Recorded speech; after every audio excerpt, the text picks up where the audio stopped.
So when we come back to Tawheed al-Ibadah, worshipping Allah by maintaining His unity in that worship, we do so in the way that the companions of the Prophet Muhammad did. We do not invent or introduce new ways of worship. As some people, for example, they want to celebrate the birthday of the Prophet Muhammad. So they say, well, this is something good. They may even bring a verse from the Quran. They would say, Allah said in the Quran, إِنَّ اللَّهَ وَمَلَائِكَتَهُ يُصَلُّونَ عَلَى النَّبِيِّ يَا أَيُّهَا الَّذِينَ آمَنُوا صَلُّوا عَلَيْهِ وَسَلِّمُوا تَسْلِيمًا. They bring this verse out. And you say, well, what does it say celebrate the Prophet's birthday there? You see, it's there. This is what it means. It's their interpretation. Right?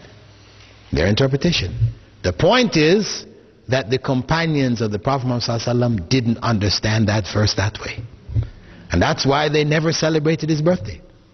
And he himself didn't understand that verse that way, and he didn't celebrate his birthday. And the early generations didn't celebrate his birthday. It wasn't until some 400 years after the time of Prophet Muhammad ﷺ that his birthday began to be celebrated in Egypt in the Fatimid Shiite rule. In the Fatimid Shiite dynasty in Egypt, the celebration of the Prophet ﷺ's birthday began.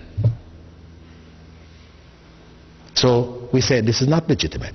Some people say, well, okay, leave that aside. Just the idea of celebrating his birthday, what are we doing in the celebration? We're only remembering Rasulullah ﷺ. We're asking Allah to bless him. These are all good things. We remember his seerah, his life, and all this. These are all good things. Do you say this is not good in Islam? Yes, these things are good things. But to combine them on that day, every year, you have now created something new in the religion. This is bid'ah. Similarly, we could ask, if somebody suggested to you, you have to understand bid'ah, sometimes it involves something completely new, like the idea of the birthday celebration, because we don't really have any precedents for it at all in Islam. But bid'ah may actually have precedence in the religion itself, wherein a person takes something like after prayers raising your hand in dua. After every prayer, people raise their hands in dua. People say, well, what's wrong with that? What's wrong with it?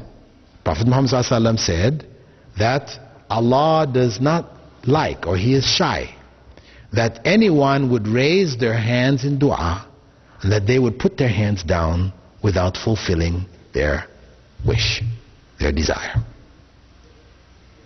Isn't that imply that we should raise our hands in dua?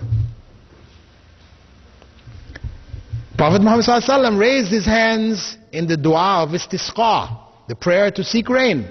He raised his hands so high, that's how he did it, they could see his armpits. Say, here's the evidence. But the point is, we do not find any narration indicating that the Prophet Muhammad ﷺ, after every prayer, raised his hands in dua. People say, this is picky. Why are you going to get so picky? If it said that you raise your hands, Allah is shy not to give you. He said the Prophet ﷺ raised his hands in istisqa. Why can't we just do it after every prayer then? What's the problem here? We say, the sunnah of the Prophet ﷺ is not just what he did, but also what he didn't do. You have sunnah fi'liya, the sunnah of actions which he did, and sunnah tarkiya, or sunnah of actions which he didn't do, which are religion, dealing with the religion. Of course, there are many things he didn't do which he didn't like personally. We're not talking about those. We're talking about things connected with the religion. The things he didn't do, it is sunnah not to do. Very important. Because if one opens this door, that as long as he said this, he said that, we can put it all together and come up with something which he didn't do, then the religion becomes innovated. You can now change the religion at will.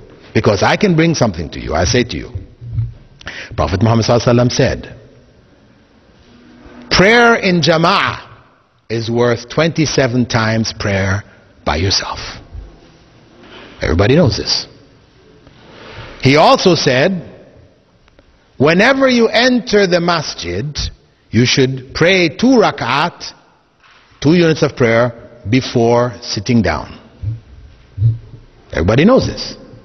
Let us put the two together. We come into the masjid. I now suggest to you, let us make tahiyatul masjid in jama'ah.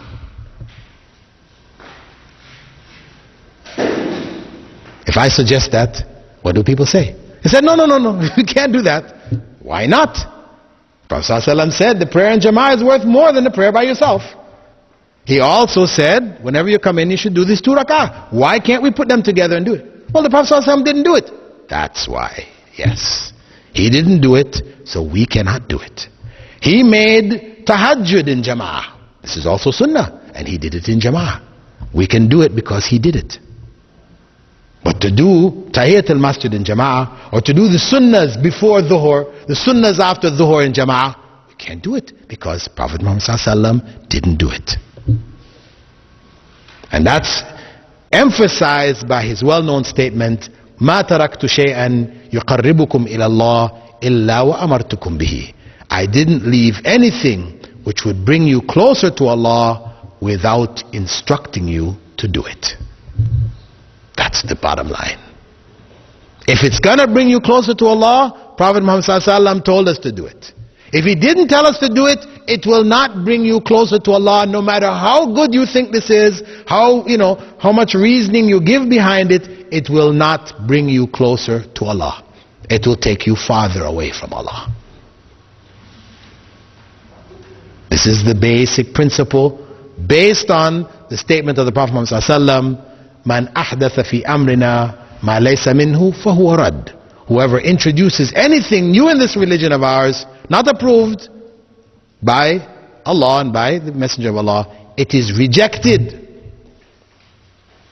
This is to protect the religion in its pristine purity from change, deviation, etc., like what happened to the other religion, the other messages which were of Islam but became distorted in time, like that of Christianity, Judaism, etc., etc.